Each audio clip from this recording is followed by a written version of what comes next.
పాపన్నపేట మండల వ్యాప్తంగా రంజాన్ పండుగ వేడుకలు సోమవారం ఘనంగా నిర్వహించారు. పాపన్నపేటలో ఉదయం ఈద్గా వద్ద ముస్లిం సోదరులు ప్రత్యేక ప్రార్థనలు చేశారు.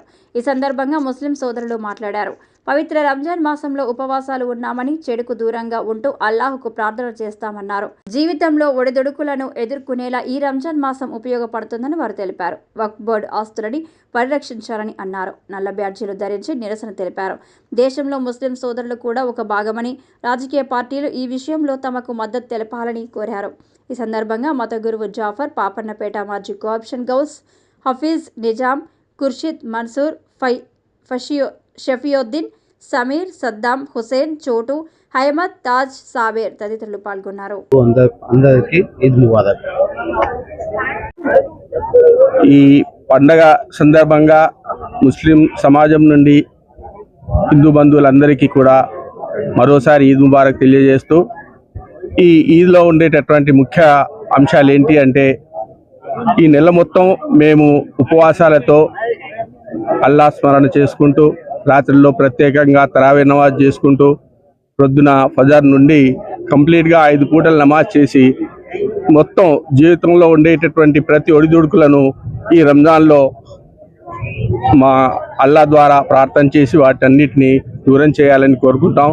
ఈ పండగ యొక్క ముఖ్య ఉద్దేశం పట్టి ఒక్క పొద్దే కాదు, కళ్ళతో కూడా ఒక్క పొద్దు ఉండాలి, నోటితో కూడా ఉండాలి. కళ్ళతో ఉండాలి అంటే చెడు చూడొద్దు, చెడు మాట్లాడొద్దు, ప్రతి విషయంలో కూడా అన్ని జాగ్రత్తలు తీసుకోవాలి అని ఈ రంజాన్ యొక్క ప్రాముఖ్యత మాకు తెలియజేస్తుంది. ఈ పవిత్ర మాసంలో ముస్లింలందరూ కూడా పవిత్రంగా ఉండి, మొత్తం సంవత్సరంలో ఈ నెల మొత్తం ఒక ట్రైనింగ్ లాగా, కంప్లీట్గా ఒక ట్రైనింగ్ లాగా ఉండి, ట్రైనింగ్ ఏ విధంగా అయితే సక్సెస్ చేసుకుంటామో మేమందరం కూడా ఈ నెల మొత్తం ఉపవాసాలు ఉండి, రోజా ఉండి, దీక్షలో ఉండి అన్నీ పూర్తి చేసుకొని, ఈరోజు పండగ రోజు ఏ విధంగా అయితే ఒక కూలీకి మొత్తం వారం పని చేసిన తర్వాత కూలీ దొరికితే ఏ విధంగా సంతోషంగా ఉంటారో, ఈరోజు మేమందరం కూడా ఈదుల్ ఫితర్ సందర్భంగా అందరం ఒకరికి ఒకరు ముబారక్ చెప్పుకుంటూ సంతోషంగా గడుపుతున్నాం. హిందూ బంధువులందరికీ కూడా మేము ఈరోజు ముఖ్యంగా మన దేశంలో ఉండేటటువంటి వక్ఫ్ బోర్డు గురించి, వక్ఫ్ ఆస్తుల గురించి జరుగుతున్నటువంటి దానికి నిరసనగా మేమందరం కూడా నల్ల బ్యాడ్జీలు ధరించడం జరిగింది తప్పిస్తే వేరే విషయం ఏ కాదు. మమ్మల్ని కూడా మా వక్ఫ్ ఆస్తుల్ని పరిరక్షించాలని, ముస్లిం సమాజాన్ని కూడా భారతదేశంలో ఒక ముఖ్యమైనటువంటి భాగంగా గుర్తించాలని, మేము కూడా భారతదేశంలో పుట్టిన వాళ్ళమే, భారతదేశంలోనే గిట్టిన వాళ్ళము. రోజు మేము నమాజ్ చేస్తున్నప్పుడు 5 నమాజులలో మొత్తం కలుపుకొని సుమారుగా 50 సార్లు భూమిని చుమ్మించుకుంటాం మేము. ఆ విధంగా ఈ భూతల్లిని మేము అందరం కూడా గర్వంగా పూజిస్తాం, గర్వంగా ఉంటాం. కాబట్టి మా ముస్లింను వేరేగా చూడకుండా మమ్మల్ని అందరినీ కూడా భారతీయులుగా చూసి, భారత సమాజంలో ఇంతకుముందు ఏ విధంగా అయితే ముస్లింల యొక్క విలువను కాపాడారో మమ్మల్ని అదేవిధంగా చూసి విలువ ఇవ్వాలని, ఈ వక్ఫ్ బోర్డు ఏదైతే బిల్లు ఉందో దాన్ని రిజెక్ట్ అయ్యేటట్టుగా తోటి ఈ రాజకీయ పార్టీలన్నీ, తోటి హిందూ బంధువులు కూడా దానికి మాకు సపోర్ట్ చేయాలని మనస్ఫూర్తిగా కోరుకుంటూ మరొకసారి ఈద్ ముబారక్ చెప్తూ విరమిస్తున్నాను. ప్రత్యేకంగా మా హిందూ బంధువులకు, మాకు సహకరించిన ప్రతి ఒక్కరికి అభినందనలు తెలుపుకుంటూ, మరియు ఈద్ ముబారక్ అందరికీ మా తరఫున. మరియు ఒక్క నెల ఈ రంజాన్ మాసం పవిత్రమైనది, చాలా పవిత్రమైనది. ఎందుకంటే మా అన్న చెప్పినట్టు చెడు చూడొద్దు, చెడు వినద్దు, చెడు మాట్లాడొద్దు. ప్రతి దాని మీద ఒక పొద్దులలో ఉండి చాలా సంతోషం ఉంటుంది, మళ్ళీ పవిత్రంగా ఉంటాం. మరియు దేవుడు డైరెక్ట్ చూస్తూ ఉంటాడు మాకు, మేము డైరెక్ట్ అల్లాతోనే సంబంధం ఉంటుంది. అటువంటి సమయంలో ఈ యొక్క లోక్సభలో ఒక బిల్లు తీసుకొస్తున్న వీళ్లకు చాలా చాలా బాధ పెడుతున్నారు. ప్రత్యేకంగా ఎన్డీఏలో ఉన్న మిత్రపక్షాలను, వాళ్లకు రేపటికి భవిష్యత్తులో ముస్లిం మైనారిటీ యొక్క ఓట్లు కావాలంటే ఈ బిల్లును వ్యతిరేకించాలి. తప్పదు, ఎన్నెట్టుకున్నా ఇది తప్పదు.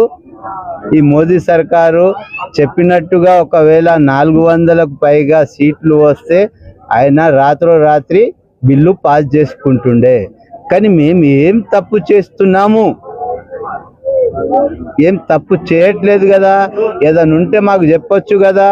అటువంటి దానికి విరమించుకొని మనసులోకి వెళ్ళి తీసేసి ఈ పరిణామం వక్తు బిల్లు ఫౌరన్ వెనక్కి తీసుకోవాలి.